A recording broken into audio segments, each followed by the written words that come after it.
ଆପଣ କୋରାପୁଟରୁ ଆରମ୍ଭ କରିକି ବାଲେଶ୍ୱର ଯାଏ ପରିଚିତ ଥିଲେ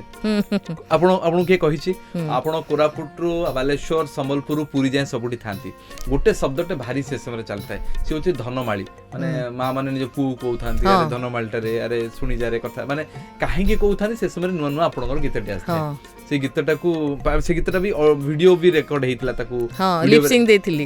ଆଚ୍ଛା ସେ ସମୟରେ କେମିତି ମ୍ୟାଡମ ହଉଥିଲା ଆଗେ ରେକର୍ଡ ହେଇଯାଏ ରେକର୍ଡ ହେଇକି ଗୀତ ରିଲିଜ ହେଇଯାଉଥିଲା ତାପରେ ସେମାନେ ସବୁ ଟିଭିରେ ବିଭିନ୍ନ ଚ୍ୟାନେଲରେ ଛାଡ଼ିବା ପାଇଁ ଦୂରଦର୍ଶନରେ ଆମେ ଦେଖୁଥିଲୁ ହଁ ସେଟା ଦୂରଦର୍ଶନରେ ବେଶୀ ହଉଥିଲା ସେଇ ଯୋଉ ଭିଜୁଆଲାଇଜେସନ ଗୁଡା ହଉଥିଲା ସେଥିରେ ଲିପସିଂ ଦେବା ପାଇଁ ସିଙ୍ଗରକୁ ଡକା ହୁଏ ଆଉ ମୁଁ ଯୋଉଟାରେ ସୁବିଧା ହୁଏ ଆସିକି ଦିଏ ନହେଲେ ନାହିଁ ଅଭିନୟ କରିବାଟା ଟିକେ କଷ୍ଟ ହୁଏନି କି ଗୀତ ନା ସେଇ ଗୀତଟା ବାଜୁଥିବ ମୁଁ ତ ଖାଲି ଲିପସିଂ ଦେଇଛି ଆଉ ତ ଅଭିନୟ କରିବାକୁ ତ ସବୁ ଅଲଗା ଥାନ୍ତି ଆଉ ସେ ମ୍ୟାଡମ ଧନମାଳିଟା ଗୀତ ଧନମାଳିରେ ସୁନା ଥାଳିରେ ତତେ ଗେଲ କରିବାକୁ ମନ ଗଳା ମାଳିରେ ନାଚୁ ଢଳିରେ ବଡ଼ ଦାଣ୍ଡ କରି ବୃନ୍ଦାବନ ମୋ ଦେହର ଧୂଳିଆରେ ବନମାଳି ମୋ ଦେହର ଧୂଳିଆରେ ବନମାଳି